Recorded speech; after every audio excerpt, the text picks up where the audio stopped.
Hola, ¿cómo están? Este, Acá vamos a empezar a continuar con lo que estábamos viendo la vez pasada.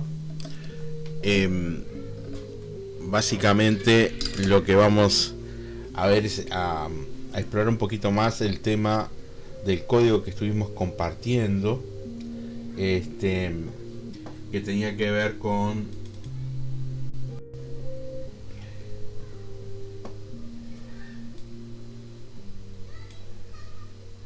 ver un poquito.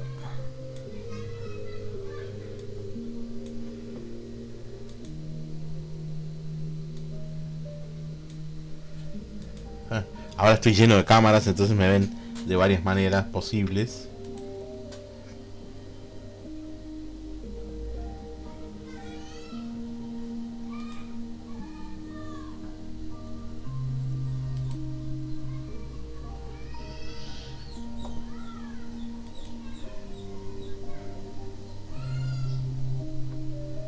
Bien.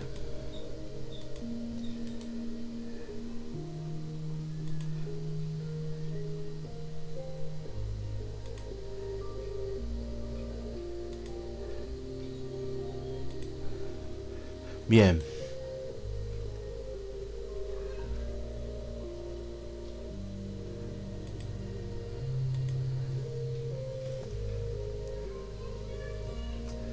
Perfecto. Bueno, después seguimos mostrando las cámaras. Por ahora lo que yo quería era venir aquí y volver a CodeChef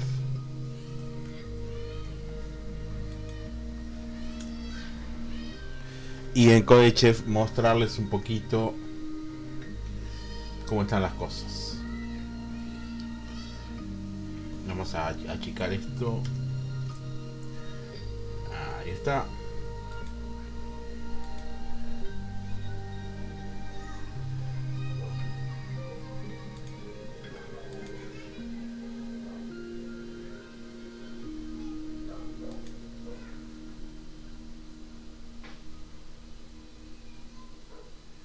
Vamos a volver, volvimos a entrar a CodeChef.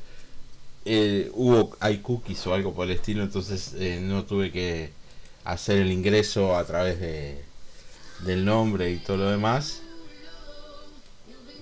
Pero ahí estamos viendo entonces este el, el CodeChef funcionando.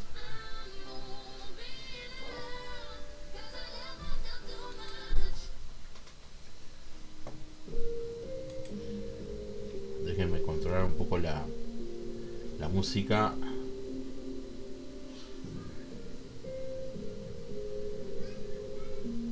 Porque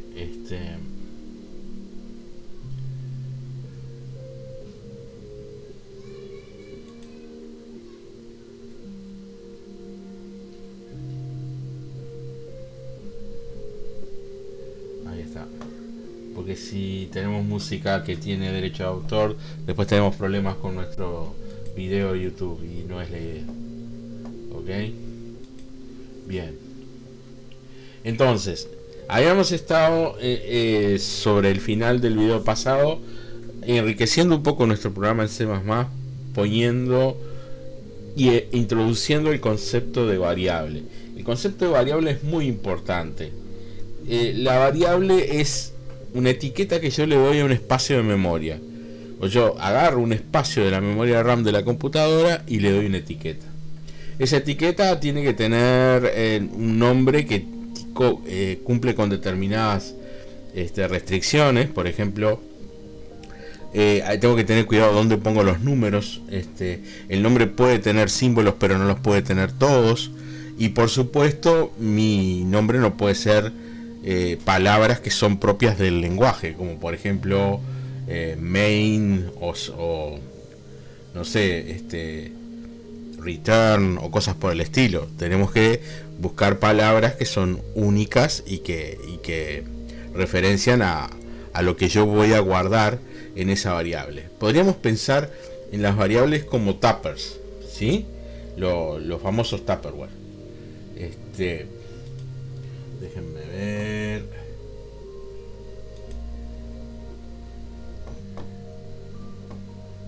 les muestro por acá.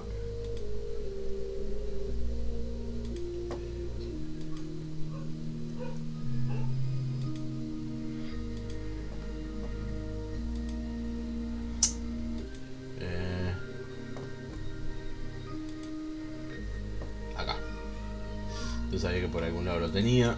Acá está. Imagínense que tenemos tuppers y los tuppers le ponemos etiquetas. Tenemos tuppers que pueden ser iguales, entonces para diferenciar un tupper de otro, póngale en una heladera que compartimos en un trabajo y todo lo demás, le ponemos etiqueta. Ese es el nombre de la variable.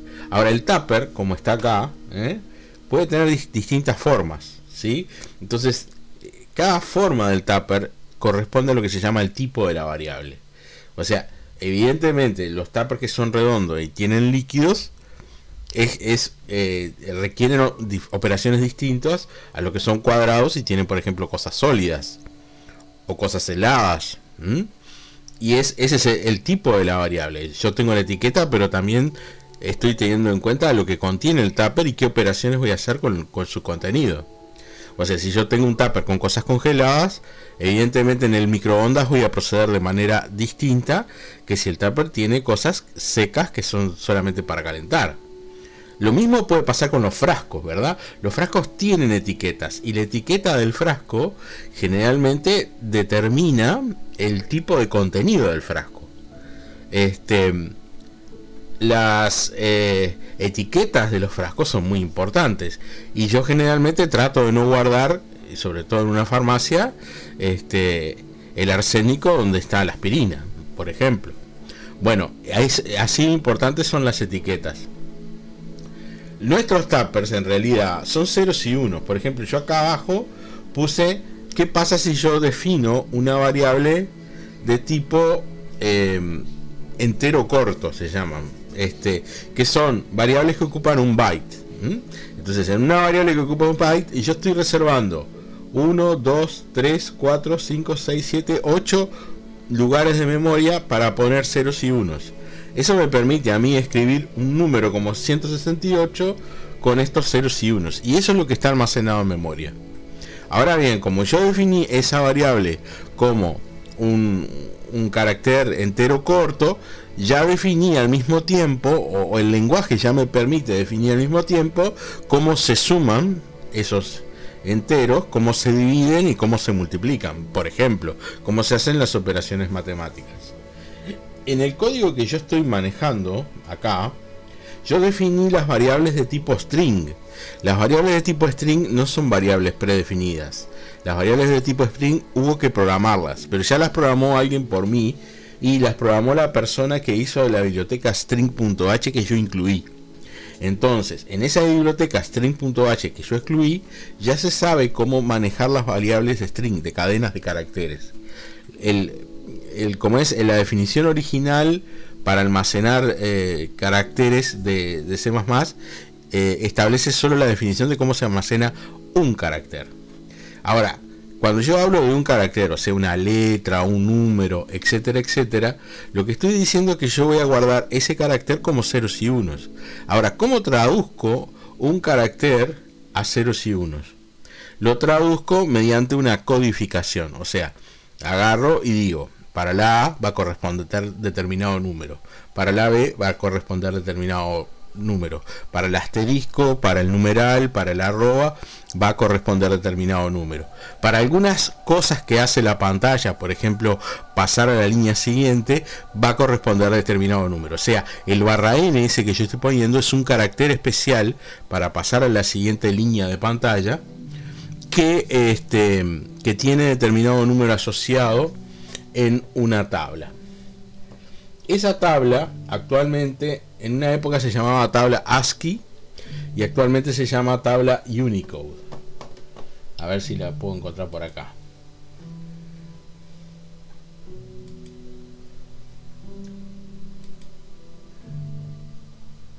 Acá encontré un amigo o una persona conocida que se llama DJ Noor, que tiene un blog en inglés que se llama Under the Bonnet, o sea, debajo del capot sería. Se ve que es inglés porque no,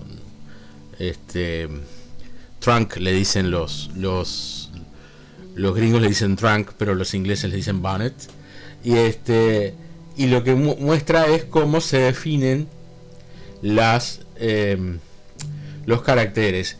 Y hay un código actual de caracteres que se llama UTF-8, que antes se llamaba ASCII, y cuya tabla está aquí. Por ejemplo, estábamos hablando de la A, ¿verdad? La A decimalmente corresponde al número 65 y de manera binaria se almacena como 01000001. Después, en esta tabla que está aquí, la A tiene también un formato hexadecimal. El formato hexadecimal es una manera de trabajar con los números binarios cuando son muy grandes.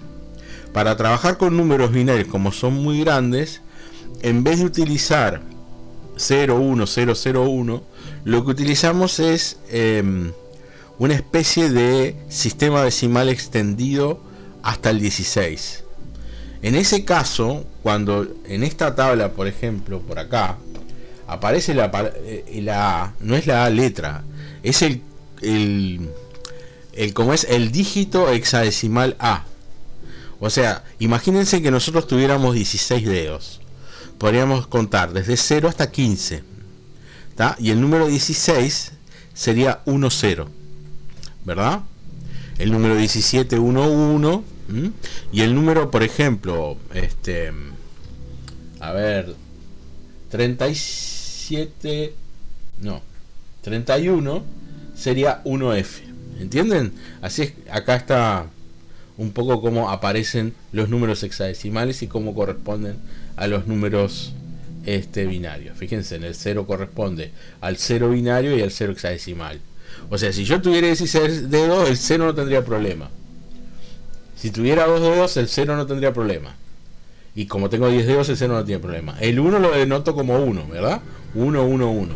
El 2 es ya en binario 1, 0, porque no tengo otro símbolo para representar el 2. Entonces tengo que poner 1, 0. Hexadecimal, no, tampoco tengo problema, tengo 2. Y así sucesivamente, 3, 4, 5, 6, 7, 8, 9. Y cuando llego a 10, en el sistema decimal ya uso 2 cifras para representarlo, el 1 y el 0. En el sistema binario estoy usando 4 cifras para representarlo, 1, 0, 1, 0. Y en el sistema hexadecimal, en vez de otra cosa, uso la A. La A es en hexadecimal es 10. El 11 va a ser la B, el 12 la C, el 13 la D, el 14 la E y el 15 la F. ¿Eso qué me permite a mí? Bueno, a mí me permite, por ejemplo, cuando estoy trabajando con grandes cantidades de números binarios, poder manejarlos más fácilmente. Ustedes pueden encontrar por ahí, inclusive en internet, calculadoras que hacen las conversiones de dígitos binarios a dígitos hexadecimales y a dígitos decimales. Creo que si ponen acá en Google calculadora binario digital hexadecimal, les tiene que aparecer alguna calculadora de esa.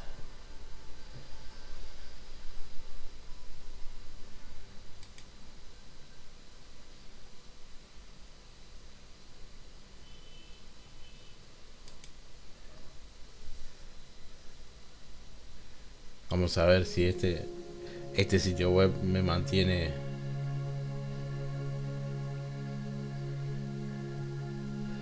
¿Ven? Este por ejemplo me permite convertir números decimales a hexadecimales y hexadecimales a decimales.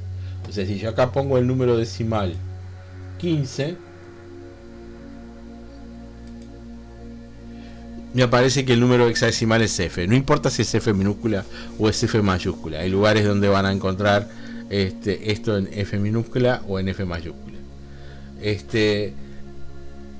O sea, tenemos como dos tipos de alienígenas nuevos: los que tienen 2 dedos y los que tienen 16 dedos.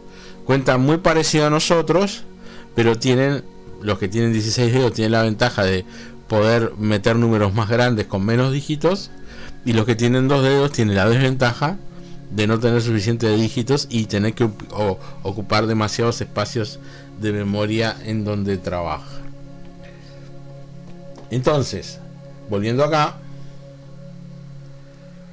en cualquiera de los dos casos, a no ser estos primeros números que tienen como símbolos, por ejemplo, el carácter UTF binario 7, que es el 111 acá, y el hexadecimal 7, dice Bell.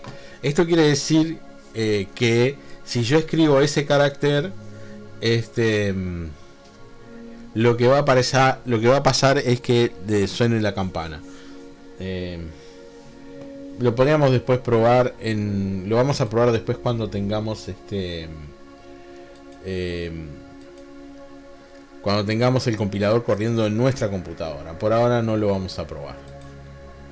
¿Ven? Entonces, cuando yo defino este tipo string, estoy resolviendo un montón de cosas.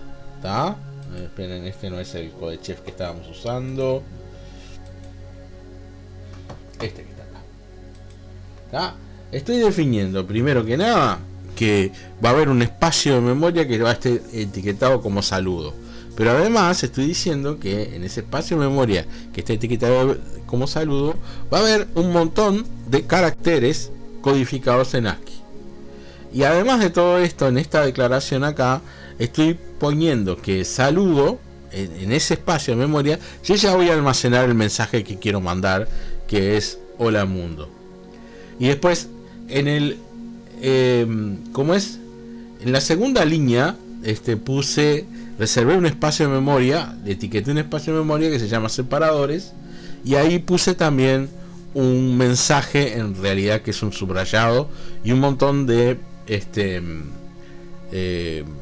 pasajes a la línea siguiente para dar espacio en la pantalla. Ahora vamos a ver cómo funciona eso. Ahora bien, todo esto que está acá está definido en la memoria, pero ¿cómo lo muestro? Bueno, vamos a usar nuestro propio cout, pero ahora de manera distinta.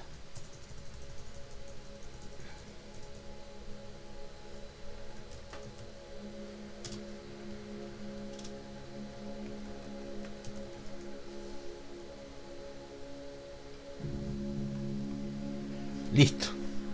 Cout va a entender que lo que yo le estoy diciendo al lenguaje es que vaya a la variable saludo y muestre ese mensaje, y vaya a la variable separaciones y muestre ese mensaje. Cout es lo suficientemente inteligente para saber que tiene que sacar los valores de ahí. O sea que ahora las flechitas como que tienen un poquito más de significado. Estoy agarrando a Cout y decirle mostrame lo que está acá y mostrame lo que está acá. Vamos a ver si esto corre.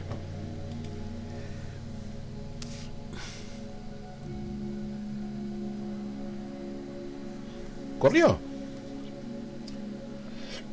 Cout y el separador. Corrió perfecto. Muy bien.